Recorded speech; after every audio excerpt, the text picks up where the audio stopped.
when you read, and when you read as a child, you learn to empathize or understand a character or a story.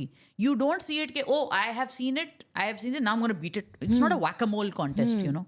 What Twitter does is everything becomes like a whack-a-mole contest. इसको इधर डालो, उसको red flag डालो, उसको green flag डालो. ऐसा नहीं होता ना लाइफ में. वोकनेस जो है ना, ये एक बहुत बड़ा प्रॉब्लम है, क्योंकि हम क्या आइडेंटिफाई नहीं करते. You know, there are so many men, my friends, my male friends, most of them, आप उनसे पूछिए कि मतलब आप थेरेपिस्ट के पास जाइए, नहीं जाएंगे. नहीं जाएंगे.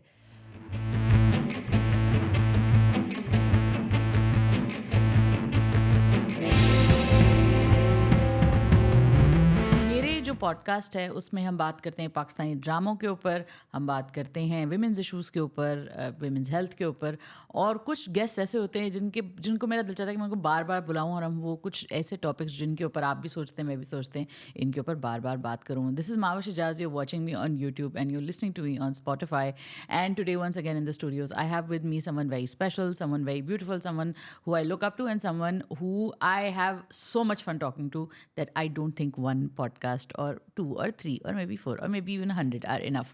Hi Anamika Chatterjee, how are you? Likewise. How are you doing? Everything's good. First of all, congratulations on the big event that you hosted. It was a huge success, so congratulations on that. Thank you so much. Anamika is a trailblazer when it comes to women in journalism in this region, so hats off to you and props to you. No, I get by with a lot of help from friends like you. So Anamika, हमारे जो list पे हमेशा agenda पे top होता है, वो हमारा जो चैट होता है वो पाकिस्तानी ड्रामों के ऊपर होता है, बॉलीवुड के ऊपर होता है, entertainment, journalism, all of these things. But one thing that has been really, you know, मेरे अंदर से जो है वो उबल रही है, वो कभी मैं कभी तुम है, क्योंकि इसके ऊपर सब इतनी बात कर रहे हैं. Everybody is talking about it. India, Pakistan, diaspora, पूरी दुनिया में इस ड्रामे का क्रेज चल रहा है. एंड आई नो तुम भी देख रही हो, मैं भी देख रही हूँ. तो इसके ऊपर बात करने से स्टार्ट करते हैं. इसके अलावा गाइज, अगर आपको लगता है कि ऐसा जो हम बात कर रहे हैं इसमें कोई ऐसे टॉपिक्स हैं जो आप जिसके ऊपर बात सुनना चाहते हैं, करना चाहते हैं, तो हमें कॉमेंट सेक्शन में ज़रूर बताइएगा. तो Anamika, you're watching this drama, what's your take? I know that last time हमने कुछ डिस्कस किया था, but a lot has happened since then. Yes. So recently we saw that you've seen the recent episode, right? Of course. Of course. How can I miss? How could you miss? तो क्या take है तुम्हारा अभी जो recent तुमने जो events देखे उस पे? यार, मेरा तो एक मॉरल कोनंड्रम है, बिकॉज दोनों ही कैरेक्टर्स का जो ट्रैजेक्टरी जा रहा है, like there is no villain. एक तो ओके, ठीक है, जो मुस्तफ़ा के एक्सपीरियंसेस रहे हैं, उसके वो हमें पता था कि एक something very transformative will happen with him, right? But Sharjina, you feel bad because वो उसके साथ थी हमेशा. She accepted him for who he whatever was. he was, without the money, whatever. हाँ. और you know, आप देखते हैं कि आपके साथ आपका जो पार्टनर है वो कितना चेंज हो रहा है. और हानिया ने इतनी अच्छी एक्टिंग करी है recent episode में तो स्पेशली. यस, मतलब जब वो रोती है, और वो इतना खूबसूरत शॉट भी हुआ है जब वो दिखाते हैं कि खाली घर में सिर्फ रोने की आवाज आ रही है. It give me goosebumps. What about you? I think बिल्कुल तुमने सही कहा कि कोई विलन नहीं है स्टोरी में. और तुम्हें नहीं लगता कि जैसे हमने मैरिज स्टोरी देखी थी नेटफ्लिक्स के ऊपर with Adam Driver and Scarlett Johansson, उसमें वो कॉन्फ्लिक्ट में हम इतना रूटेड किए. छोटी सी कहानी थी, वो बहुत बड़ी, कोई बहुत हाई पे आउट वाली कहानी नहीं थी, लेकिन हमने उसमें I think, and people who are in relationships can relate, and long term relationships, marriage के अंदर यू कैन रिलेट के. आई फेल्ट लाइक वो स्टोरी जो है ना, वो मॉडर्न मैरिटल रिलेशनशिप्स को बहुत अच्छे से रिफ्लेक्ट करती है. और जो आजकल का डिसफंक्शन है ना हमारी सोसाइटी में, कंज्यूमरिज्म कितना ज़्यादा है, कैपिटलिज्म का एक बहुत बड़ा बोझ है मॉडर्न सोसाइटी के ऊपर. तो उसके अंदर जब आप देखते हो कि एक मर्द, और ये एक मर्द की कहानी नहीं है, बहुत सारे मर्द ऐसे हैं जिनको जो है वो एक पैसा कमाने की जो एक वो है. और फिर आपने वो मुस्तफ़ा का थोड़ा बैकग्राउंड भी वैसा देखा ना, उसकी माँ कितनी ऑब्सेस्ड है पैसे से. और होते हैं पेरेंट्स, कुछ पेरेंट्स होते हैं वो उस बच्चे को ज़्यादा प्रेफर करते हैं जो ज़्यादा कमाता है, ज़्यादा अच्छे ग्रेड्स लाता है. तो आई थिंक कि वो कॉम्प्लेक्सेस जो उसके अपने हैं ना, वो बड़े बड़े रियल हैं. और मुझे लगता है कि एक और जो बहुत इंपॉर्टेंट चीज़ जिसको आई थिंक पाकिस्तानी ड्रामे मिस कर देते हैं, अक्सर ड्रामे मिस कर देते हैं, स्पेशली जो, जैसे हमने पिछली दफ़ा भी बात की थी ना कि औरतें जो ड्रामे लिखती हैं वो प्रिज्म अलग होता है उनका. मुझे लगता है फ़रहत इश्तियाक का ये जीनियस है कि उसने मर्दों की मेंटल हेल्थ और मर्दों के जो कॉन्फ्लिक्ट्स हैं ना, उनको बहुत बैलेंस करके दिखाया है. और also props go to Fahad Mustafa of course for bringing that performance to such, you know, powerful. इतने ज़बरदस्त तरीके से उसको लाइव दिया उन्होंने. कि आपको वो मुस्तफ़ा का जो कॉन्फ्लिक्ट है ना सारा, कि मुझे एक और मुस्तफ़ा नहीं चाहिए दुनिया में, वो आप ऐसे फील करते हो कि मुझे लगता है कभी कभी तो मुझे अपने थोड़े पार्टनर से एम्पैथी भी होने लगती है, जो कि मुझे जनरली गुस्से में नहीं होती. I think you can relate and married women can relate. कभी कभी आपको लगता है यार इस बंदे को क्यों नहीं समझ आ रही है मेरी बात. तो आई थिंक कि दोनों कैरेक्टर्स का विलन ना होना हम जैसे लोगों के लिए बहुत इंपॉर्टेंट है, क्योंकि हम लोग इसमें कहीं ना कहीं, आई थिंक कोई मर्द देख रहा होगा तो उसको अपनी बीवी की लोनलीनेस शायद दिखेगी, कि यार वो क्या मसला है, मैं क्यों नहीं एक मीटिंग छोड़ के जा सकता उसके पास. और औरतों को शायद अपने पार्टनर का कॉन्फ्लिक्ट देखेगा, स्पेशली दैट सीन जिसमें वो एक रोता हुआ बच्चा देख रहा होता है, and that scene, oh my god, Fahad Mustafa is just brilliance, sheer brilliance. And Hania को मैच करना पड़ता है अक्सर दफा उसको, really as an actor. हाँ उसको, क्योंकि वो इतना पार एक्सेलेंस है, ज़्यादा सीनियर एक्टर भी है. लेकिन हानिया ने बिल्कुल इस दफ़ा तो बहुत बहुत अच्छा काम नहीं हानिया की तो मैं बहुत टाइम से फ़ैन हूँ, लेकिन फहद मुस्तफ़ा मेरे लिए मतलब न्यू डिस्कवरी नहीं है, लेकिन फहद मुस्तफ़ा का रोल मुझे ज़्यादा कॉम्प्लेक्स लगता है. अच्छा. क्योंकि he has to embody the complexities of a man जो रो नहीं सकता है. कितनी दफ़ा उसकी आंख में आंसू आ जाते हैं, लेकिन वो गिरते नहीं है आंसू, राइट. और सबसे खूबसूरत एस्पेक्ट इस शो का है कि हर एक आदमी का, हर एक मिडिल क्लास आदमी का ये कॉन्फ्लिक्ट होता है, राइट. कि मतलब दिल कुछ चाहता है, लेकिन आपका सक्सेस सिर्फ आपका बैंक बैलेंस ही डिटरमिन करता है, राइट. मैट्रिक कुछ और है, सोसाइटी में कुछ और है, जो शायद हम औरतें हमेशा नहीं समझ पाती हैं. ये कॉन्फ्लिक्ट हर घर में होता है, इंडिया हो या पाकिस्तान हो, हर मिडिल क्लास आदमी का ये कॉन्फ्लिक्ट होता है कि मेरा वर्थ मेरे बैंक बैलेंस से ही डिटरमिन होगा. आई थिंक तो मुझे लगता है ये कुछ ऐसी चीज़ें, ये तो इंडिया पाकिस्तान वाली भी नहीं है, तो ग्लोबल एक प्रॉब्लम है ना, एक मिडिल क्लास फैमिली का, जो कहीं भी हो, स्पेशली इन थर्ड वर्ल्ड. हमारे चैलेंजेस, हमें हसल कितना करना पड़ता है हर चीज़ में हसल. तो मतलब द फैक्ट कि मुस्तफ़ा बहुत डिफरेंटली टैलेंटेड है, वो एक स्ट्रेट पाथ पे नहीं है, जो इमाद इरफानी का कैरेक्टर है, उसका कैरेक्टर स्ट्रेट पाथ में है, लेकिन इसका नहीं है. तो मतलब वो इतना ब्यूटीफुली एम्बॉडी किया है फहद मुस्तफ़ा ने. और मैं फहद मुस्तफ़ा को हमेशा कॉमेडी से एसोसिएट करती थी. अच्छा, रियली? पता नहीं क्यों. I have really enjoyed him in comedy. Have you seen any of his work? I have seen the one with Mahira.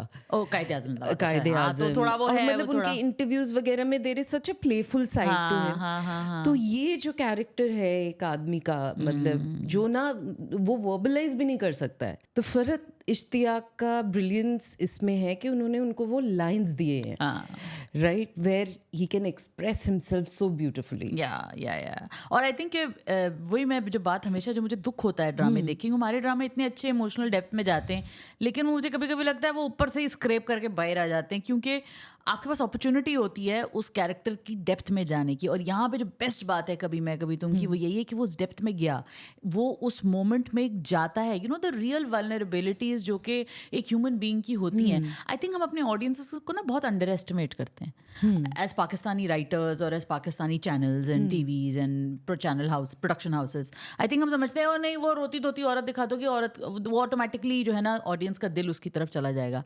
Sharjeena, it's what 31 episodes जो भी, वो अब रोई है. आपने अगर पूरा 30 एपिसोड देखी हो, 30 एपिसोड में you can count the number of times that she has cried like broke down. एक तो when he is left her alone in that house, then once I think initially जब वो अदील का उसका ब्रेकअप हुआ था, तो थोड़ा सा वो बीच में थोड़ी टीयरी होती, वो भी कोई ये नहीं कि हाय मैं मर गई, बर्बाद हो गई, ऐसा कुछ नहीं. ट्वाइस और मे बी थ्राइस 4 टाइम्स चले वो रोई होगी. और वो जो अब रोई है उसका क्या इम्पैक्ट है, everybody is talking about it. Like that thing is like you said, it give you goose bumps. I felt my self kind of in that situation. और मैं अपनी अम्मी को कह रही थी, मैंने कहा अम्मी देखिए ये चीज़ होती है इसी, क्योंकि हमारी अम्मियाँ जो है ना वो भी नहीं अंडरस्टैंड कर पाती हैं, वो भी देख रही हैं ड्रामा और वो भी अंडरस्टैंड कर रही हैं. और मैं कहती हूँ कि अच्छे आर्ट का जो पर्पज़ होता है ना वो ये होता है कि वो आपको, आपसे डिफरेंट जनरेशन को, आपसे डिफरेंट जेंडर को, आपसे डिफरेंट कल्चर को, आपके उस कैरेक्टर के एक्सपीरियंस के थ्रू आप उससे एम्पथाइज करो कि यार अच्छा तुम, you're in India and I am in Pakistan but we relate to this. अम्मी आप हो मुझसे 40 साल 20 साल 25 साल बड़ी और मैं हूँ इस उम्र में, लेकिन आपको अब लग रहा है कि अब this is what I go through as a married woman in 2024 married 15 years. मेरे और मेरे हस्बैंड के इस तरह के कॉन्फ्लिक्ट्स आते हैं. मैं मीटिंग नहीं छोड़ सकता, तुम मुझे टाइम नहीं दे रहे हो, तुम मुझे यहाँ नहीं लेके जा रहे हो. और वो गुस्से में आके इंसान जैसे वो बात करता है, जैसे उसने कहा ना, अच्छा ट्विटर पे बड़ा फड्डा चल रहा है. ट्विटर पे तो फुल फड्डा चल रहा है कि oh you are not taking care of your wife and you know you better do this. वो I mean but I feel like I think we need to talk about this. Yes. Like, what's your take on this, first of all? Like, do you blame anybody or who do you blame more? Or like, वो जो एक फड्डा चल रहा है, जो कि मुझे लगता है कि वो लड़कियां हैं जिनकी शादियां नहीं हुई हैं, जो रिलेशनशिप्स में नहीं है. Before I go on to that, मतलब यू रिमेम्बर दिलजीत दोसांझ के कॉन्सर्ट में हानिया को रोक के आप मुस्तफा के बगैर कैसे कॉन्सर्ट में, it was hilarious. Yeah, that moment, yeah. मतलब इस ड्रामे ने कुछ बहुत अलग सा ही इम्पैक्ट किया है. हाँ. Where this Twitter thing is concerned, हाँ मतलब यार, मतलब आपको ये ड्रामा समझने के लिए भी ना you need to have experienced a bit of life, मुझे लगता है ना. क्योंकि मतलब ये जो कॉन्वर्सेशंस हैं कि मतलब वो क्यों इग्नोर कर, what he faced from his family was intense. जब आपके पास पैसा नहीं होता है तब शायद आपकी फैमिली भी आपके लिए शो अप नहीं करती है या डिफेंड नहीं करती है. नहीं शो अप किया ना उन्होंने, उन्होंने, राइट. तो what does it do to a man's psyche? Right? Yeah. It breaks you, it changes you for life. उससे पहले शर्जीना ने इतना बोला, शर्जीना के पेरेंट्स उसको टॉन्ट करते थे, nothing impacted him. The way that did. जब उसकी खुद की फैमिली ने उसको अपने आप से डिस्टेंस किया, तो I know that a lot of people are very upset with his character.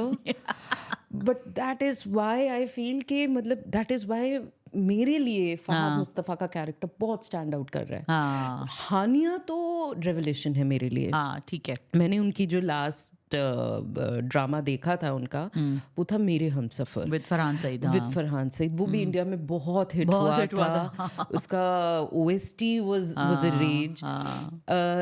लेकिन जो उनका एवोल्यूशन मैं देख रही हूँ उस ड्रामे से इस ड्रामे तक, it is like leaps and bounds. Yeah, she has improved a lot. और वो रोल भी मुझे लगता है, मुझे तो वो रोल नहीं पसंद था. सिर्फ रोती, दो हेल्पलेस डैमसेल इन डिस्ट्रेस में था, वो फॉर्मूला में था. फॉर्मूला, और बस वो आखिरी के चंद एपिसोड में उनको अपनी जबान मिलती है. और हानिया को एज अ रियल जब आप देखते हैं, बिकॉज आई थिंक एक हानिया का एक और फिनोमेनन ये भी है ना अनामिका, कि Hania as a real influencer is huge. मतलब उसकी बहुत फॉलोइंग है, उसका इम्पैक्ट बहुत ज्यादा है. It's not just in Pakistan, by the way. India में people are crazy about Hania. Yeah, absolutely.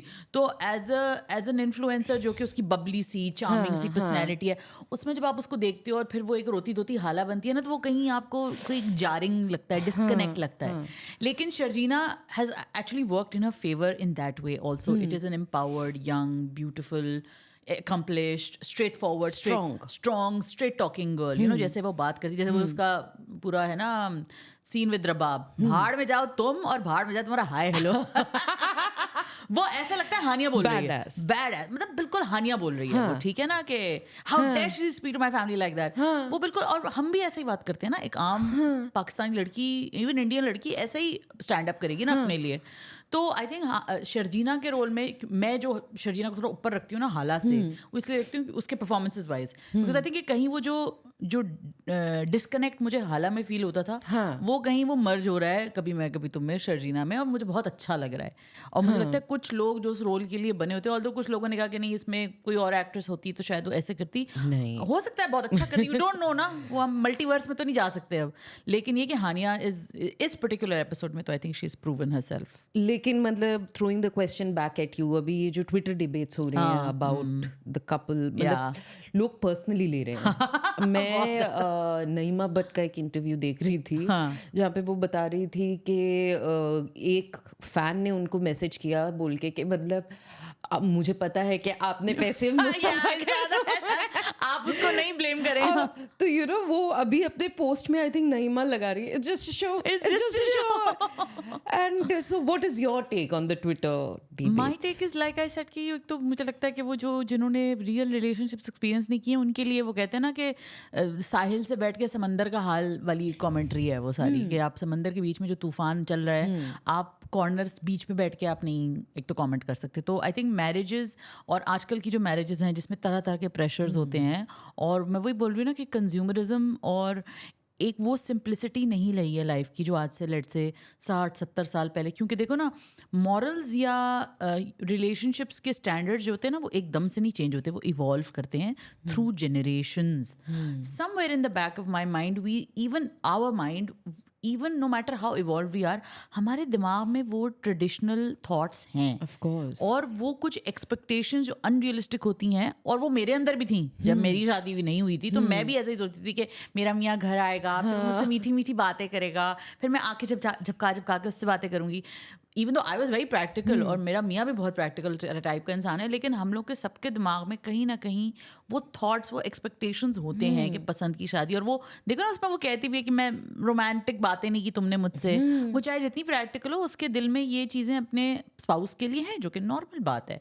लेकिन आई थिंक लाइफ आपको जो वो टर्न्स देती है ना, जिसमें वो, जैसे मैंने एक ट्वीट पढ़ी थी जिसमें कहा, you know, I never forgive you Mustafa, what you have done to Sharjeena, it's unforgivable. And I was just trying to say that, you know, and I think I read this on a social media post also, that when I look at old couples, I wonder how many times have they forgiven themselves or each other during their relationships. Like how many times have they let go of things to come to this point, you know, when they see older couples, much older couples. And I think that's what marriage is about. You have that fight, you have that tiff, and the next morning you have to forgive and then move on. A lot of it is moving on within the relationships. Otherwise, you know, आप वो एक झगड़ा पकड़ के बैठोगे तो वो तो कभी ख़त्म नहीं होगा. And I think that इस तरह की real fights जो हैं वो टीवी पे नहीं दिखती हैं कम ड्रामों में होती हैं. लेकिन majority जो हमारा जो ढर्रे का काम चल रहा होता है ना टीवी पे, फिल्मों में, वैसे भी हम उस तरह की रियल फाइट्स नहीं डिस्कस करते, जो कि कभी मैं कभी तुम में करी है. और I think that is why, you know, जो हमारे टाइप के लोग हैं जो कि शादीशुदा हैं, जिनकी एक खास किस्म की जनरेशन है, जेन जी नहीं है, वो इतना पसंद कर रहे हैं ड्रामे को, इतना ज़्यादा पसंद कर रहे हैं कि हम बैठ के एक्चुअली में उसको डाइसेक्ट कर रहे हैं. तो आई थिंक कि कभी मैं कभी तुम में जो आई थिंक जीनियस है वो ये है कि it not only shades light on, और वो जो तुमने बात की ना कि मैं मुस्तफ़ा मेरे लिए स्टैंड आउट करता है. आई थिंक जो मुस्तफ़ा का कैरेक्टर एज अ मैन जो है ना, वो मेरे लिए इतना इम्पॉर्टेंट इसलिए है क्योंकि हम जब मर्दों को देखते हैं, और फरहत इश्तियाक ने रिसेंट एपिसोड में ये चीज़ बड़ी अच्छी लिखी कि उसने उसका एक इनर मोनोलॉग दिखाया. वो ऑडियंस के लिए ना एक्सप्लेन करता है. हमारे यहाँ इनर मोनोलॉग होता है, फिलर के तौर पे हम सीन यूज़ करते हैं. उसने बहुत स्मार्टली इस चीज़ को यूज़ किया. उसने उस चीज़ को दिखाया कि देखो उसका इनर turmoil है. It's not like he doesn't love his child, which is the message that Sharjina is getting.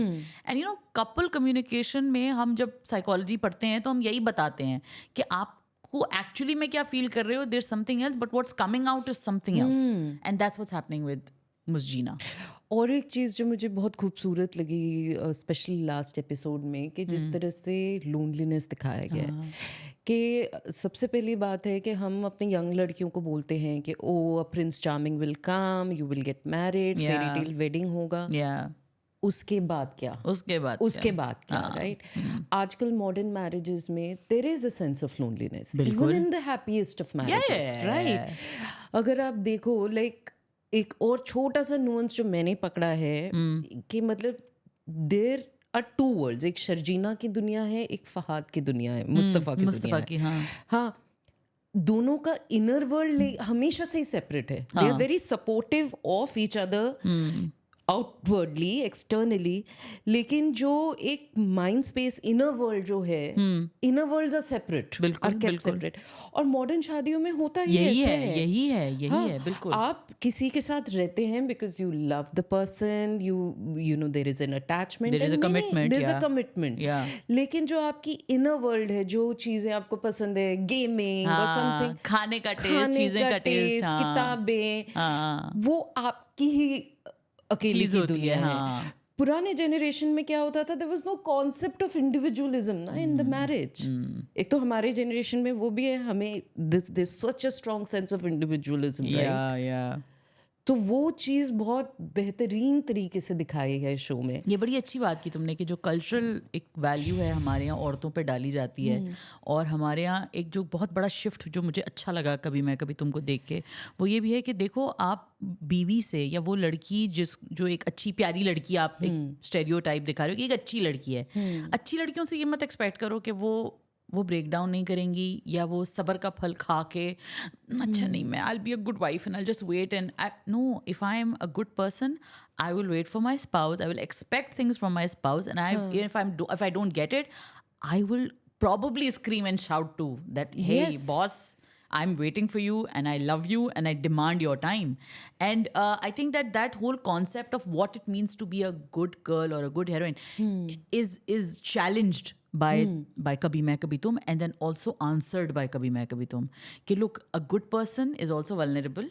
उसको दुख होता है, वो रोती है और सब उसके लिए फील कर रहे हैं. And similarly a man who is a man's man, like देखो वो कभी उसके घर वालों से पैसे नहीं लेता, उसने शर्जीना के पैसे कभी नहीं लिए. वो इतना उसके अंदर प्राइड है कि, और वो उसकी प्राइड ही हर्ट हुई है जिसकी वजह से आज वो उसको कॉम्पनसेट करता फिर रहा है. एंड आई थिंक दैट दोनों सबके लिए लेसन्स ये हैं इसमें. औरतों के लिए तो इतने ज़्यादा नहीं है, औरतों के लिए शायद हाँ ये लेसन है कि देखो मर्दों की जो ये कॉन्फ्लिक्ट होती है वो ये होती है कि वो इस पर्सनल स्ट्रगल से गुजर रहे होते हैं जिसकी वजह से वो आपको अंडरस्टैंड नहीं कर सकते. तो at some level I think औरतों के लिए ये स्ट्रगल जो उनको दिखाई है या हमें समझाने की कोशिश की गई है. लेकिन आई थिंक मर्दों के लिए ज़्यादा बड़ा लेसन है. मर्दों के लिए ज़्यादा बड़ा लेसन इसलिए मुझे लगता है कि देखो आप ठीक हो गए शायद अपने दिमाग में, आप बिल्कुल सही सोच रहे हो कि आपको पैसा कमाना है. वाकई पैसा इज इंपॉर्टेंट, नोबडी सेइंग पैसा is not important, but it's not everything. Yes. You can't put everything on one side and think ke, oh, I'll just be a workaholic or I'll just make so much money and I'll lose everything in the meantime. That's very crucial. And of course, one of my favorite characters is Rubab. Oh my God, Queen, as one of my friends says, Queen Rubab. Queen Rubab. Like, Dude. Matlab, she is on her own. I saw the funniest meme on Twitter about this, about Adil. There's a video of Akshay Kumar laughing and then crying. वो शादी वाली video है, वो हंस रहा है and then he goes like this, and then it's like somebody's made that video and somebody says what it's like to watch Sharjina cry and watch Adil's downfall. The best tweet ever, and I was like, that is so true. He's like, glad that happened to you. हाँ, और जो last episode में वो बोलती हैं, हाँ सब आ जाए सुनाऊंगी. आपको एंटिसिपेशन होती है कि अब ये क्या करने वाली है. यार मंडे का बहुत इंतजार है मुझे. हाँ, बहुत और मतलब अदील का जो everybody wants revenge on Adeel, right. और मेरी बीवी ने मुझे परेशान करके रखा हुआ है. वो ऑडियंस के लिए इतना कैथार्टिक मोमेंट है, अगला एपिसोड. हाँ, मतलब. और मुझे ये चीज भी अच्छी लग रही है कि इवन जो सेकंड लाइन ऑफ कैरेक्टर्स हैं, हाँ, वो भी कितने इन्वेस्टेड हैं सब उसमें. हाँ, सब कितने इन्वेस्टेड हैं उसमें, तो बहुत स्पेशल शो है ये. हाँ, डेफिनेटली. और props to all the actors, to the team of Jaffa पे आने वाले हैं, team of Kabhi Main Kabhi Tum. Sorry, I'll repeat this. So props to all the actors and all the team of Kabhi Main Kabhi Tum. I think that it's definitely one of our best shows that we've created coming out of Pakistan. And एक और drama Anamika जिसके ऊपर मैं और तुम बहुत discussion करते हैं. Yes, Jaffa. And उसमें कुछ ऐसे मोमेंट्स आए जो कि बहुत ट्रिगरिंग थे, बहुत डिप्रेसिंग थे. और वो मीनू और नुमेर, मीनू नहीं, sorry, Dibu and sorry I keep missing mixing with that Sajal Ali's characters at Patokaban. So Deebu and Numair's love story is kind of not so sweet anymore because that's also going towards a different direction. And then you now have a big life event happening in the past 2-3 episodes. I know you were very triggered by the domestic violence. Yes, because as a Pakistani, when Noor Muqaddam case, when that case happened, and for those who don't know, who are watching, Noor Muqaddam was a diplomat's daughter who was murdered brutally by a man called Zahir Jafar in his house. And now the reason why it sent shockwaves, first of all, it was a very brutal murder. She was decapitated, she was assaulted, sexually assaulted. So it was a very triggering, horrible kind of something that was like unfolding in real time, because what happened to her was being told to the audience or the public as the police found out. So it was a very, very horrific sort of incident.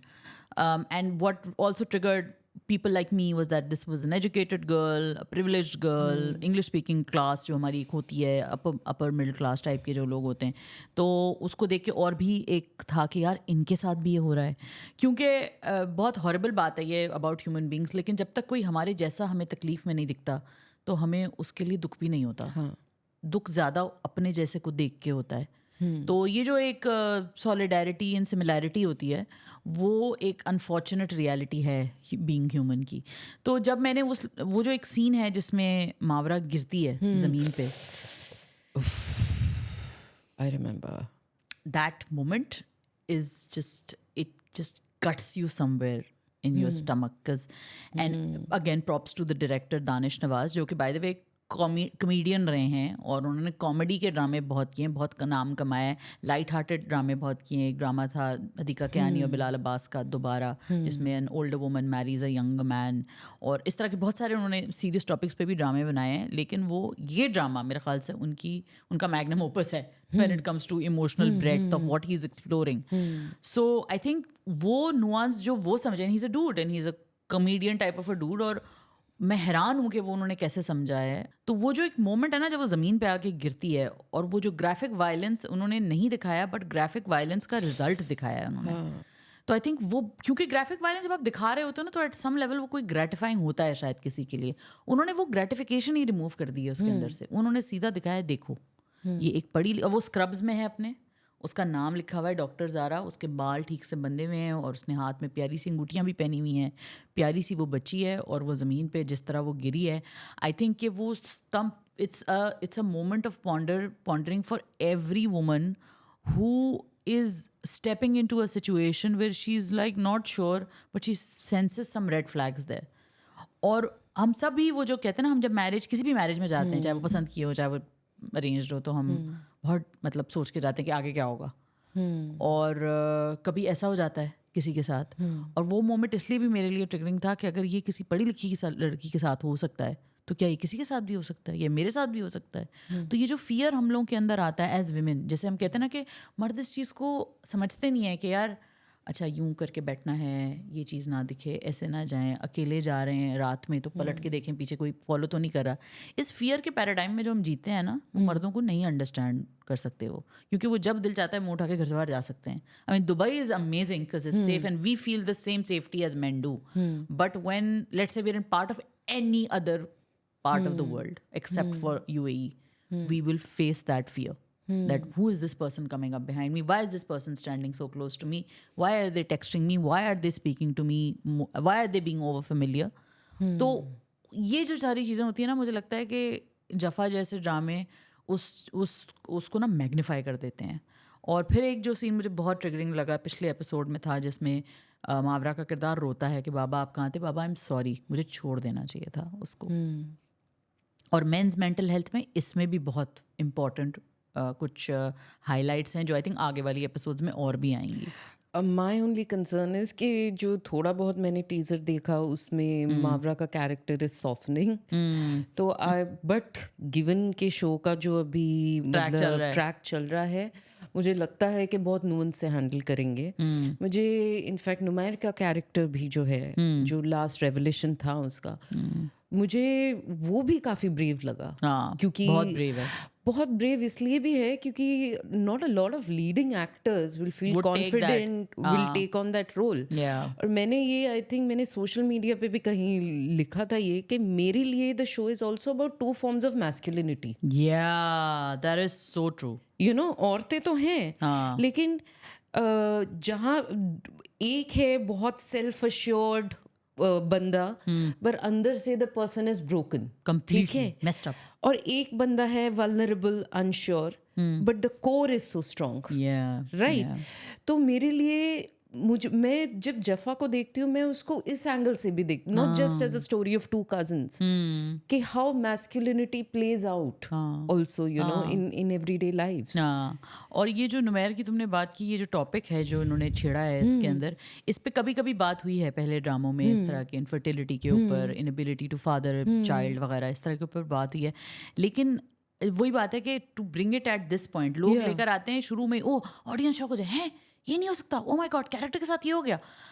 इस ड्रामे में इन्होंने इसको यहाँ तक लेके गए। Again I think it's a good 24-25 episode strong, मुझे एग्जैक्टली याद नहीं है, लेकिन यहाँ तक ला के वो इस चीज़ को लेकर आए हैं, रिवील कर रहे हैं, बड़ी बात है। क्योंकि आपने शुरू से उसको ग्रीन फ्लैग दिखाया और शुरू से उनका दिखाया ये तो बहुत ही अच्छा बंदा है, कैन डू नो रॉन्ग, ठीक है। लेकिन कभी कभी अगर आप now that you look back, you look at but why is he marrying a girl who doesn't even want to be with him, why does he, why did he always resist, Why does he always resist marriage? Yes. इतना के like मैं खत लिख के छोड़ के जा रहा हूँ कि मैं नहीं, आप मेरी शादी तय कर रहे हो ना, मैं करूँगा ही नहीं शादी. And then to step into this kind of weird situation where he knows his wife may never love him back. So in his mind it's probably like, oh, I've written love out of my life. वो तो होगा नहीं कभी. और ये भी कहते हो ना, men have associated this with the same way. I think the symbols of power, what money, offspring, finance, children, career.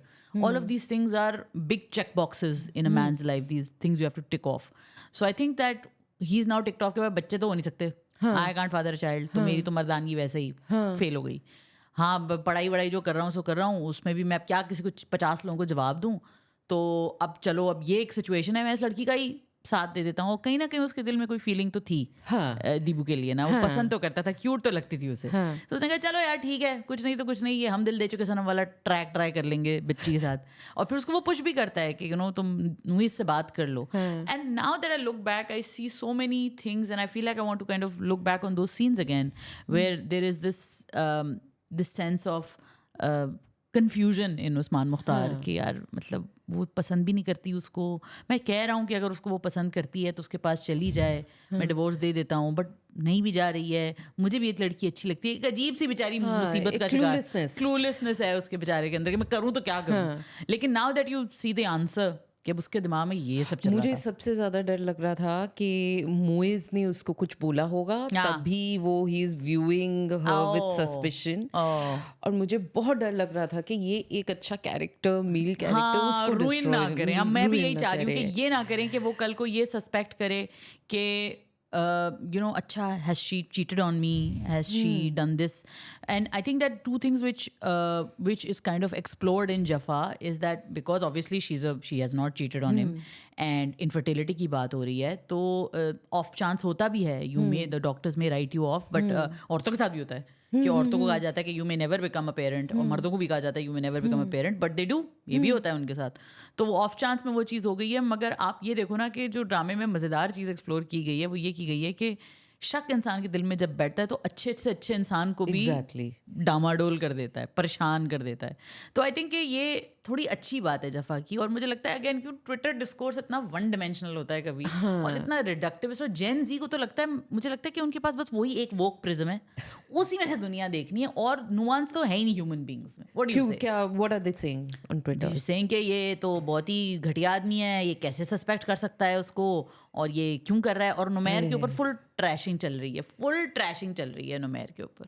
What is your take on that if you have seen anything? See, Twitter is a very, very dangerous space. Matlab, hats off to you. Anything. You are a Twitter influencer. Hats off to you for handling Twitter. I think I've given it my blood, sweat and tears, and it's all for nothing. हाँ, मतलब in these matters, see, मेरे लिए जफा and कभी मैं कभी तुम are very, very important shows because this marks a shift for your dramas. Yeah, for sure. अभी वो नहीं है. You are not showing helpless women. No.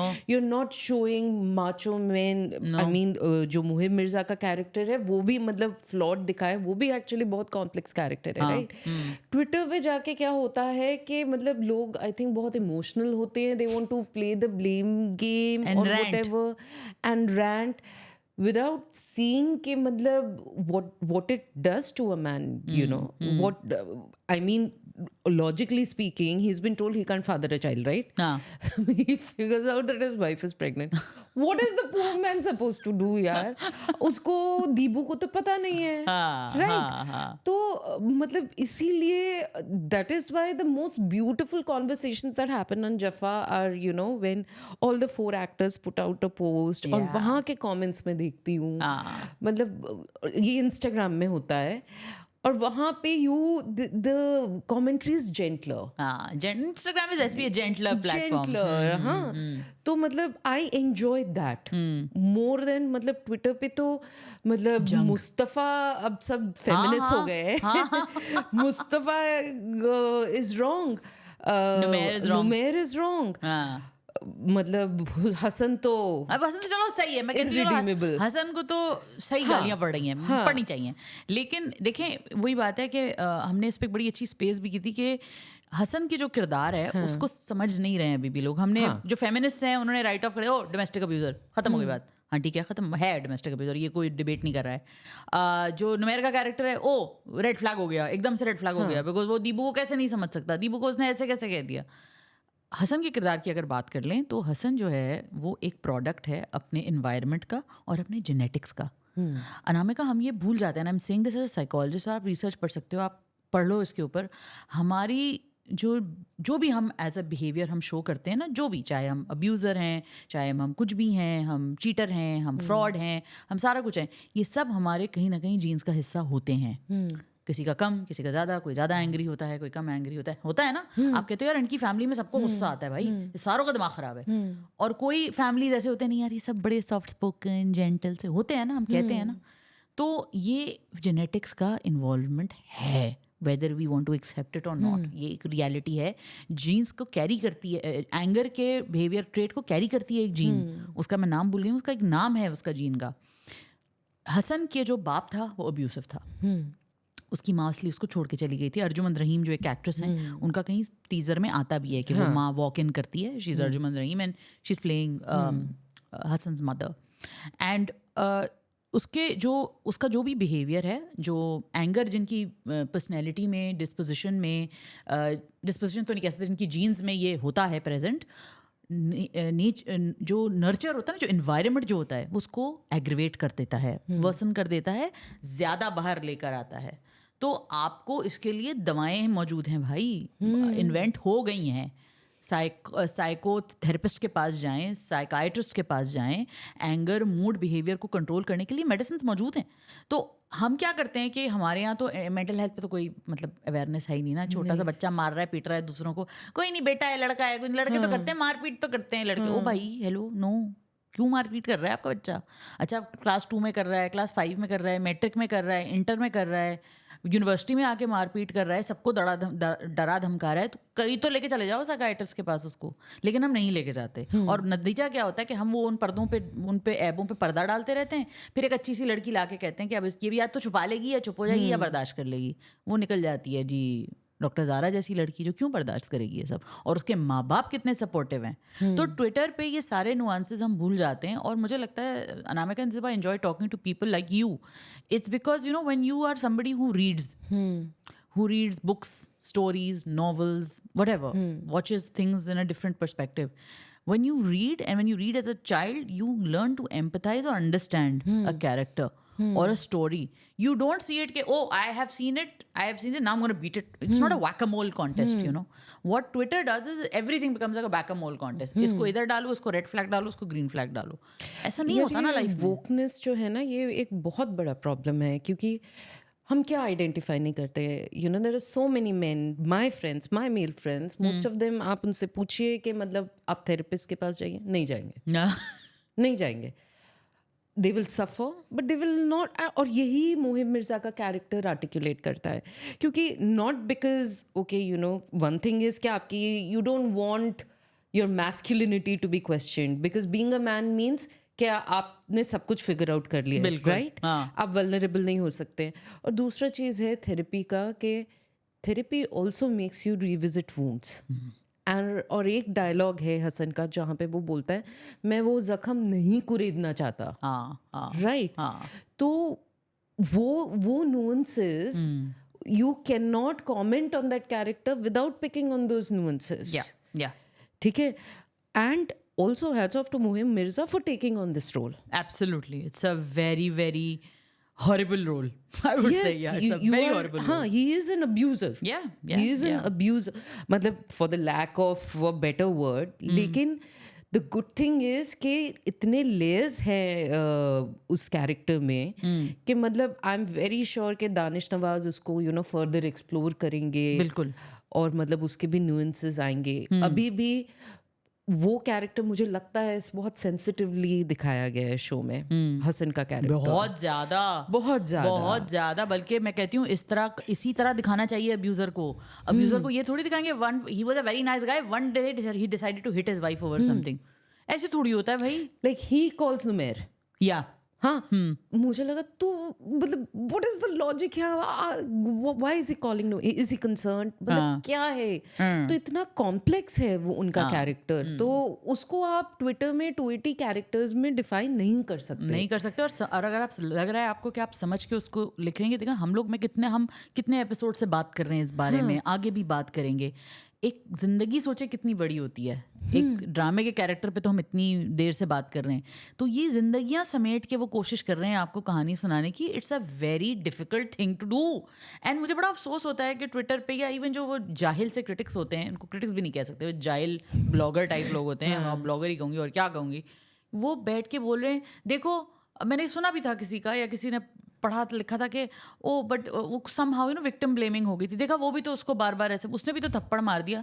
Are we assuming that victims don't fight back in situations like this? मतलब एक आध पंच तो वो भी शायद लगा ही देगी ना, वो क्या मार खाती रहेगी वो। And this is not the first time, right? वो तीसरी चौथी बार उसने ऐसा किया है। एक दफा हॉस्पिटल में किया, एक दफा सर उसका फाड़ दिया, वैसे उसको बीच में उसको डराता धमकाता वो रहता ही है, तो वो क्या करे भाई, वो ऐसे ही खड़े होकर सुनती रहे, बस बातें सुनती रहे वो। और एक और जो मुझे लगता है जो ये ट्विटर की ऑडियंस मिस कर जाती है, वो ये मिस, जैसे बहुत सारे लोगों ने कहा why didn't she leave, why didn't she just get up and leave, why did she keep on staying there. किसी ने बड़ी अच्छी बात की कि हमसे एक नौकरी नहीं छोड़ी जाती, हम जिस नौकरी, और वो नौकरी हमारे लिए अच्छी भी नहीं होती, शायद हम पसंद भी नहीं करते वहाँ काम करना, हमसे वो नहीं छोड़ी जाती, दोस्तियाँ नहीं छोड़ी जाती। तो ये तो मियाँ बीवी का रिश्ता है, यहाँ पे और कितनी कॉम्प्लिकेशंस होती हैं। और जो ज़ारा का किरदार है वो डे वन से जिस तरह वो दीबू की हेल्प करती है, उसके अंदर ये सेवियर कॉम्प्लेक्स है। ये कॉम्प्लेक्स है उसका। वो डॉक्टर भी है, तो वो तो वैसे ही उनका सेवियर कॉम्प्लेक्स होता है डॉक्टर्स का। तो ये जो सारा जो नुआंस है ना कैरेक्टर्स का, ये आपको टीच करने के लिए ही होता है। मुझे इतना अफसोस होता है जब लोग इस तरह की हॉट टेक्स मारते हैं कि मगर वो छोड़ के क्यों नहीं गई। वो इतना नहीं होता आसान छोड़ कर जाना। अच्छा, और दूसरी चीज़ क्या, जो तुमने बात की ना कि वो कॉम्प्लेक्स है मुहिब का किरदार जो है हसन का, इस वजह से और बंदा कंफ्यूज रहता है। यार ये एक तरफ तो इतना अच्छा, अब वो देखो ना सब पूरा वादा करता रहा है, मैं जा रहा हूँ साइकियाट्रिस्ट के पास, मैं जा रहा हूँ, वो कैसे जाके चेक करती? वो बाय नेचर मिसट्रस्टिंग नहीं है, और वो बाय नेचर है ही मिसट्रस्ट उसके अंदर सारा का सारा। तो वो ना थेरेपिस्ट के पास जाएगा, ना वो अपनी बीवी से सच बोलेगा ना, और क्योंकि ये जो सारे आइडियाज हमारे दिमाग में बिठाए ना मर्दों के दिमाग में, ये प्रोग्रामिंग की हुई है। और ये प्रोग्रामिंग मर्द तब यूज करते हैं जब वो रियल इश्यूज को अपने झेल नहीं पाते। तो वो जो सारी प्रोग्रामिंग है ना, बच्चा कर लेंगे ठीक हो जाएगा, मैं हनीमून पे ले जाऊंगा ठीक हो जाएगी, मैं उसको तोहफा दे दूंगा ठीक हो जाएगी। क्योंकि हमारी माएँ, दादियाँ, अब्बाओं भी यही कर रहे हैं। एक ड्रामा बहुत अच्छा था कंकर, फहद मुस्तफ़ा का ड्रामा है, कभी तुम्हारे पास टाइम हो तो देखना। उसमें भी he is an abuser, Fahad plays an abuser and it's a very complex character. It is also somewhat like Muhib's character, although Muhib का थोड़ा मॉडर्न टेक है, कंकर काफ़ी पुराना ड्रामा है। And it was Sanam Baloch, and Sanam Baloch character comes from a very good family, अच्छी सी प्यारी सी फैमिली होती है, ये लड़का बड़ा अच्छा होता है, पसंद करते हैं, शादी हो जाती है, और ये मार कुटाई शुरू हो जाती है, और वो बार बार वापस जाने की बात करती है, उसकी फैमिली उसको सपोर्ट नहीं करती, और वो कहते हैं नहीं हम बात करेंगे, ये इस तरह के होते रहते हैं। मुझे पूरा ठीक से याद नहीं, but she tries a lot to leave, she finally leaves. And then in Kankar, what happens is that what's very telling about Fahad Mustafa's character is what he has seen in his father is that उसका बाप लगाता था अपनी बीवी को मार, और फिर उसके बाद 2 सोने के कंगन, एक कभी कुछ, कभी कोई तोहफा, कभी कोई तोहफा, और माँ ठीक हो जाती थी उसके बाद, माँ बर्दाश्त कर लेती थी. अब करती हैं औरतें बर्दाश्त बहुत सारी, बट बहुत सारी औरतें नहीं करती. तो ये जो सवाल है ना कि वो क्यों नहीं छोड़ा उसने इनिशियली इसलिए भी नहीं छोड़ा क्योंकि उसको लगता था वो उसको ठीक कर देगी. They are saying it's a mistake, they are not saying कि बहुत अच्छा किया उसने, नहीं वो रुकी, वो टिकी रही, वो उसने ठीक कर लिया उसको. No, he at the end of it he betrayed her. He did not go seek therapy. He did not fix his issues. He did not face his issues. In which is Dadi kind of, who's the biggest enabler also kind of accepted कि मैंने तुम्हें कहा था ना कि तुम चले जाओ, तुम क्यों नहीं गए डॉक्टर के पास. सो आई थिंक ट्विटर के रिडक्टिव टेक्स है ना, ये मिस हो जाता है. जो ड्रामा एक्चुअली में आपको जो बात कह रहा होता है ना, वो भूल जाते हैं चीज़ें, और इस तरह के अजीबो गरीब किस्म के आई नो. discourse और बढ़ जाते हैं. मुझे लग रहा है कि next big conversation will be around whether Zara goes back to Hasan या whether she doesn't. I don't think she's going back. I think this is you done. No even if she does go back, ये because ये तुमने बहुत सही बात बोली कि एक रिलेशनशिप से वॉकआउट करना हमेशा सिर्फ आप उसको जेंडर प्रिज्म से या किसी वोक प्रिज्म से नहीं देख सकते. नहीं देख सकते. And neither can you look down on women who choose to stay in a marriage. You know, बिल्कुल. You don't know what their situation is. you don't know what their situation is. You don't know their reasons. कभी कभार it's very personal to me because I have known people like that in Yes. my life. Sometimes women who are very very powerful choose to stay in marriages which are मतलब abusive. Yeah. ठीक है. और हमें ये भी another important thing is abuse सिर्फ physical नहीं होता है. हाँ हाँ. There are non-physical forms of abuse. Psychological, as well, emotional, right? बिल्कुल. वो क्यों रहती हैं शादियों में? You don't know. You know. तो ये एक ऐसा एस्पेक्ट है रिलेशनशिप का कि जब तक आप उस पोजीशन में नहीं होते हो, आप जज उसको एक्यूरेटली नहीं कर सकते हैं. और मेरे ख्याल से जो विक्टिम की वॉइस होती है या जो इंसान उस तकलीफ से गुजरता है, उसकी वॉइस बहुत इंपॉर्टेंट होती है. और आई थिंक हम लोग अपनी वोकनेस में, और वोकनेस का कोर प्रिंसिपल क्या है नामिका? एम्पैथी. हम doing what's right, doing what's good for other people. That's what I think wokeness was somehow rooted in. जो कि now it has become some kind of virtue signaling only. It's only reduced to virtue signaling. And I think कि अगर हम उसको उस point of view से अगर wokeness, अगर हम अपने आप को वो कहते हैं, मैं अपने आप को वो कहती हूँ, तो मैं कहती हूँ okay, then I would like to get down on that person's level and see what they are facing, what she's going through. So if I have to look at what Zara is going through, I probably would have done the same thing. I probably would have said, I love this man. What is wrong with him? Why can't he control his anger? I don't want to leave you. And that's what she says repeatedly. I don't want to stay away from you. I want you to get help. So the idea is that I think that somewhere, because वो कहते हैं, उर्दू की कहावत है, नीम हकीम खतरा है जान, कि वो जो आधे डॉक्टर्स होते हैं ना, वो पूरा इलाज भी तो नहीं कर देते, वो जान से ही मार देंगे आपको. तो वो जो नीम हकीम होते हैं ना, जो पूरी बात उनको समझ नहीं आई होती, आधी बात समझ के वो ठोक देते हैं जाके ट्विटर के ऊपर अपना ओपिनियन. अब मुझे अफसोस ही होता है, और एक और मेरी दोस्त भी बड़ी अच्छी बात ही कहती हैं कि यार वो लोगों पे अफसोस होता है जो इन टेक्स को रियल समझते हैं या इनसे अपना वर्ल्ड व्यू बना रहे होते हैं. मगर यार ये बड़ी डेंजरस बात है. Like you said, Twitter is a very dangerous place. It is very very dangerous because it is based on conversations and points of view. आपको सिर्फ अपना पॉइंट ऑफ व्यू बाहर रखना है. हाँ. ठीक है. लेकिन आपको there is no burden of qualification, right? मतलब क्वालिफाई करने की जरूरत ही नहीं है. की जरूरत ही नहीं है. तो कम्युनिटी नोट्स भी नहीं. हाँ. तो उसमें मुझे लगता है कि वी आर लूज, सिर्फ मतलब ड्रामों के ही नहीं, मतलब बहुत बड़े बड़े इश्यूज भी, you know, when it's decoded on Twitter, it's just wrong. But because these are popular dramas, I think dramas in Pakistan have a way of reaching out to an audience in a way nothing else does. तो ये बहुत important messaging है इन shows का. और इनको आप dilute ना करें तो ही बेटर है. हाँ, बहुत मुझे लगता है ये जो शोज इतने सेंसिटिव टॉपिक्स के ऊपर बात करें, like marriage and what you call as like domestic violence, मतलब इनके ऊपर तो मुझे लगता है वैसे ही बहुत सोच समझ के बात करनी चाहिए कि यार आप क्या बात कर रहे हो, किसी ने क्या तकलीफ उठा के किस मुश्किल से वो यहाँ तक पहुँचा है. मतलब इमेजिन करो कि एक बंदा तूफान गुजार के पहुँच के आ रहा है और आप उससे कह रहे हो क्यों, क्या 2 घंटे पहले नहीं पहुँच सकते थे तुम? ओ भाई, वो क्या गुजार के आ रहा है ज़िंदगी. और वही वाली बात है कि जफ़ा में जो चीज़ दिखाई है वो यही दिखाई है कि आप नहीं समझ सकते कि जो चीज़ एक स्ट्रेट लाइन में ज़िंदगी जाती है और जो स्ट्रेट चीज़ें होती हैं बस वैसी ही होती हैं, नहीं होती वैसी. दीबू को जिससे मोहब्बत हुई उसने कहा ठीक है जी अब मोहब्बत की शादी. जैसे शुरू में दीबू के अब्बा को भी बहुत गालियाँ पड़ी थी, जो कि इन सब में ठीक थी, लेकिन बड़े प्रॉब्लमैटिक अम्मा अब्बा हैं वो. लेकिन ये कि भाई वो कैसे शादी करने के लिए मान जाते हैं? उसके बच्चा है, उसकी कोई मतलब वो कौन सा अंबानी का बेटा है भाई जो तुझे हम जिस भी उम्र में तेरी शादी कर देंगे, सेट कर देंगे तुझे, तेरा प्राइवेट जेट तैयार खड़ा है. नहीं भाई, वो आम सा मिडिल क्लास से लड़का है, उसने क्या कर रहे हैं? तुम लोग रहोगे कहाँ, खाओगे क्या? तुम मुझे गोलगप्पे भी खिला लोगे तो मैं खा लूंगी, तुम मुझे झोपड़ी में भी रखोगे तो मैं रह लूंगी. ये होता है ना दिमाग 16 साल का. तो 16 साल का दिमाग obviously not, of course. Yeah so what are you now looking forward to in the next for these 2 dramas? What's your What's your expectation? I am looking for progressive messaging. मतलब कभी तुम में तो मुझे लग रहा है कि वो जिस डायरेक्शन में जाने वाली है, like there will be a break. People are saying वो मर जाएगी. मुझे नहीं लगता वो मरने वाली. नहीं, ऑफ कोर्स नहीं मरेगी. लेकिन जफा में मैं थोड़ा सा डर लग रहा है. जफा में मुझे बहुत डर लग रहा है. जफा में डर लग रहा है. जफा में इसलिए डर लग रहा है क्योंकि वो मैसेजिंग बहुत ज़्यादा इम्पोर्टेंट है. वो मैसेजिंग है अबाउट शादी, about domestic violence, how much is too much. और ये ऐसे इश्यूज हैं ना कि हम लोग जो इन चीज़ों के बारे में पढ़ते हैं, लिखते हैं, it's more complex. तो अभी क्या स्टोरी, क्या डायरेक्शन लेगी, I just hope the progressive messaging stays. Elements are there. And they don't compromise on that. Both the shows are, leaps. They're taking big leaps, I feel. What about you?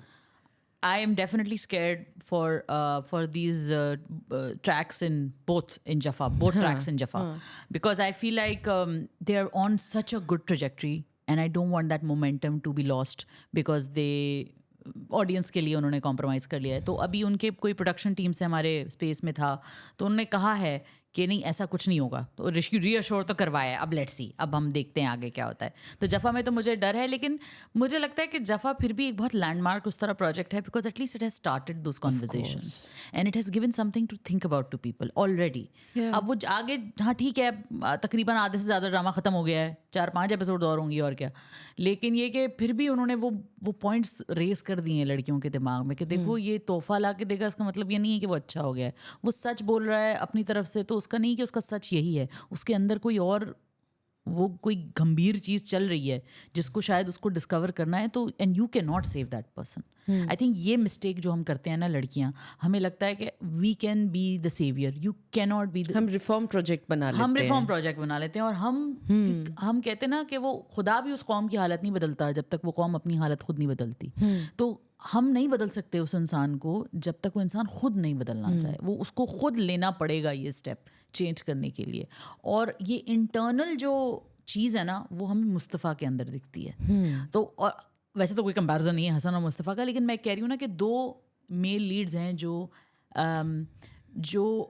Act out कर रहे हैं या जो अपने masculinity के हाथों मजबूर हैं. आई वुड से वो ज़्यादा क्रेजी, तो उसके साथ तो आपने कॉम्प्रोमाइज़ करना ही नहीं है ना, बिकॉज वो नहीं मान रहा है. उसने आपको एक दफ़ा किया, आपने कहा भाई थेरेपिस्ट के पास जाओगे, नहीं गया, ओके वॉकआउट, ख़त्म हो गई बात. लेकिन कभी तुम के अंदर मैं कहती हूँ कि यहाँ पे एक्चुअली में दिखता है कि कॉम्प्रोमाइज़ क्या होता है.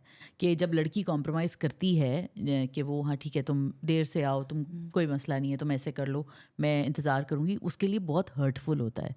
और जो मर्द जो ये करता है कि हाँ नहीं ठीक है, मैं अपनी पर्सनल और प्राइवेट लाइफ को छोड़ के मैं पूरा वर्कहॉलिक बन जाऊंगा, मैं एक टोटली पैसे कमाने के उसमें रेस में लग जाऊंगा.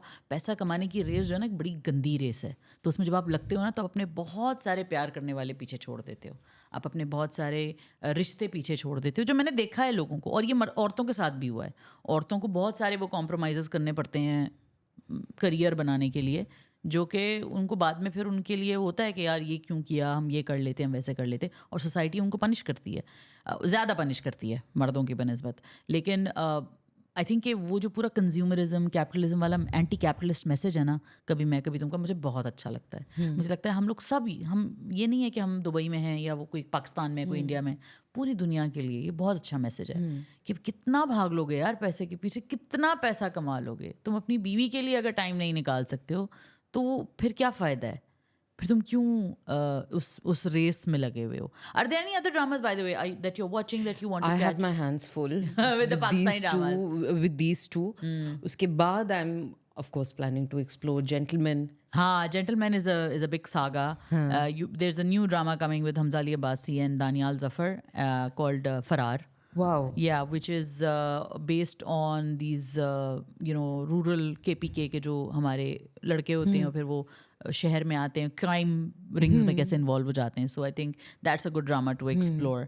Currently there is another drama called Sun Mere Dil which is going on, and then there is Zard Patton Ka Bunn with Sajal Ali. Yeah, Sajal is one of my favorites. Yeah, Sajal is a actor par excellence. And I don't think a lot of people can do what she does. I think the way that she can express herself in those like minute mini expressions, I think कोई नहीं कर सकता मेरा ख्याल से जो वो कर सकता और एक चीज़ which I think social media should absolutely stop, और मतलब द शोज अक्रॉस ये दो एक्ट्रेसेस को कंपेयर करना. हाँ. अच्छा, हानिया आमिर ज़्यादा खूबसूरत हैं या सज्जल अली, क्या कहेंगी आप? आई वाज मतलब दिस इज नॉट राइट, या बिकॉज दोनों का अपना अल्योर है, दोनों की अपनी पावर है, स्टैंडिंग है. मतलब the industry is blessed to have such good actors. पर ये जब मैं देखती हूँ मुझे लगता है कि नहीं, we can avoid it, and probably it's a good idea for the guests जो आपके सेलिब्रिटीज होते हैं to not answer those questions. And एक बात तुमने मुझे कही थी बड़ी अच्छी कही थी, and I never thought of it like that कि मर्दों से तो ये सवाल नहीं किया जाता, who is the more good looking actor, Fawad Khan और हुमायूं सईद? या why don't men get asked these questions? Why do women get these questions? Who's more beautiful? And this objectification of women in our dramas, I think happens in Bollywood also so much. It's happening so much more. I feel like, and I hate it because I love old Bollywood. Like आज भी मैं पुराने गाने देखती रहती हूँ, सुनती रहती हूँ. हमारे घरों में बजते हैं वो पुराने गाने, पुराने बॉलीवुड वाले. Even I think 80s 90s के गाने, कुमार सानू वाले, वो सारे गाने हम सब अभी भी सुनते हैं, गानों में बजते हैं. Even until I would say कि कभी कभी खुशी कभी गम वाले गाने जो है वो भी हम देखते हैं, सुनते हैं, गानों शादियों में बजते हैं. लेकिन अब जो हो रहा है ना बॉलीवुड में, वो कुछ अजीब ही कुछ हो रहा है भाई, समझ में नहीं आ रही क्यों हो रहा है ये. मतलब अच्छी भली लड़कियां जो कि टैलेंटेड है, मतलब Kriti Sanon who so beautiful was wonderful in Mimi. मतलब वो इतनी उसकी कमाल फिल्म है यार वो. And then I see her dancing on this weird twerking kind of a song, and I am like why are you doing it girl.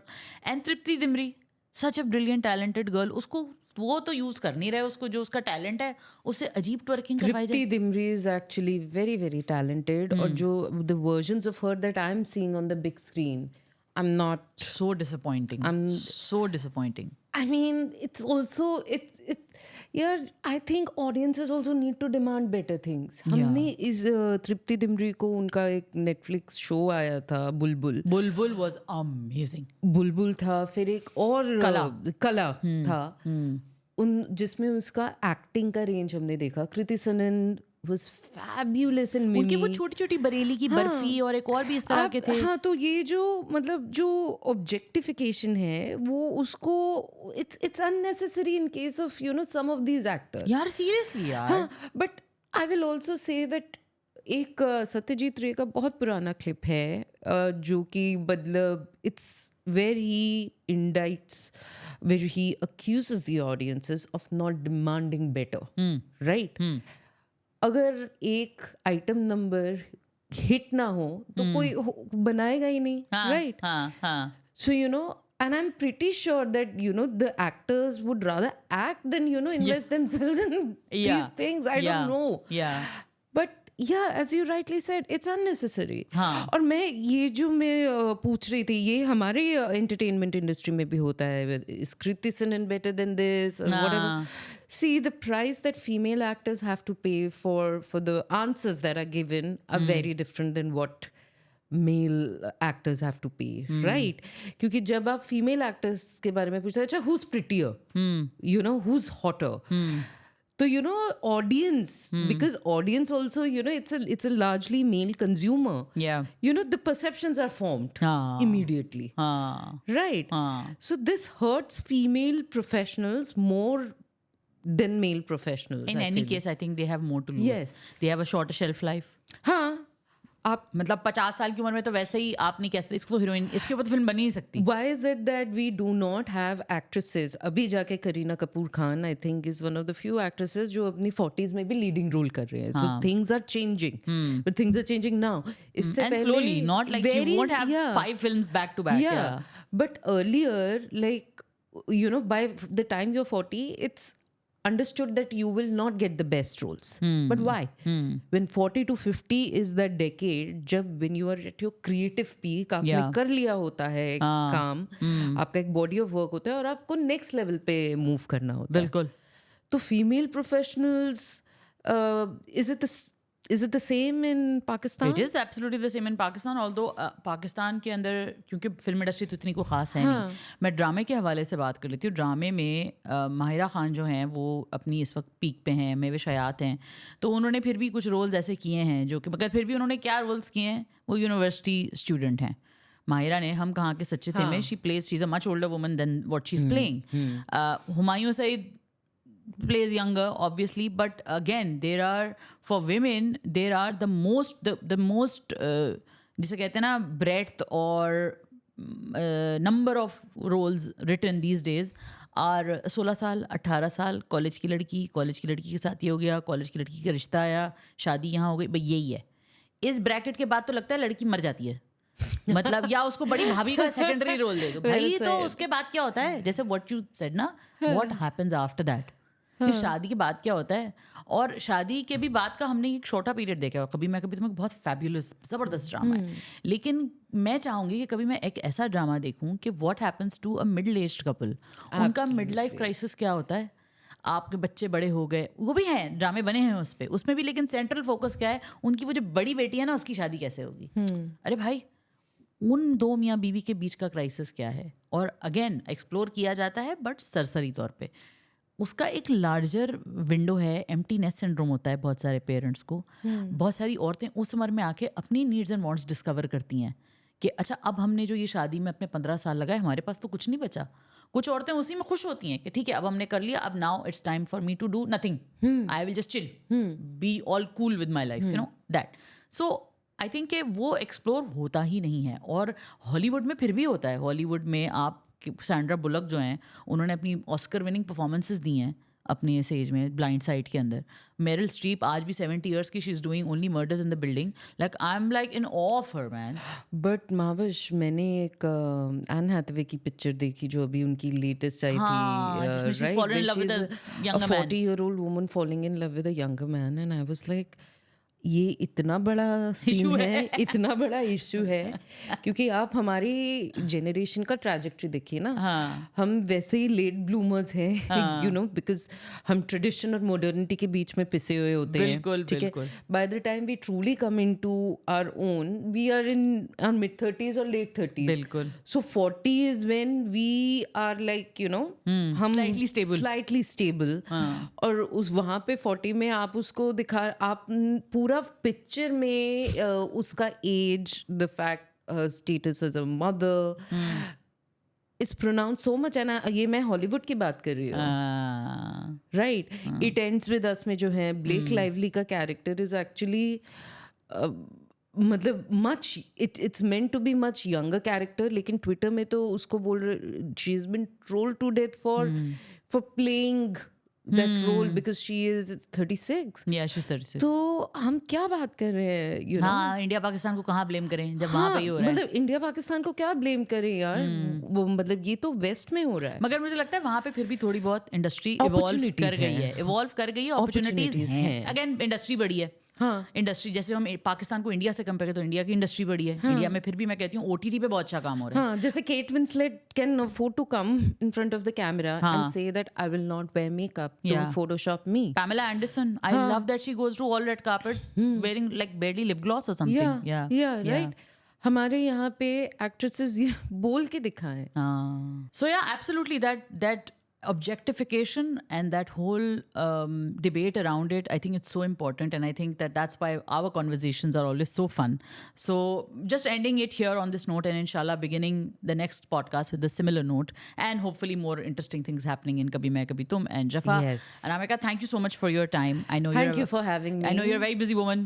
No, but I absolutely loved the, you know, the kind of engagement we got for our last video, so and the kind of acceptance we got. So thank you to everyone who watched or and listened. to commented lots of comments also. Yes, please share your views. I mean, we are more than happy to take up issues and commentary that you want us to dissect. Definitely discuss. Why not? Because this is what it's all about. It's about conversations and bringing topics which provide us food for thought, which provide you for food for thought.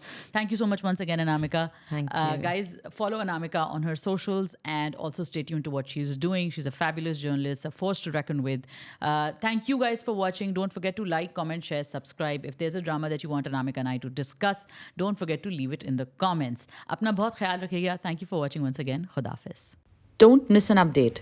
Hit the bell icon and click on subscribe.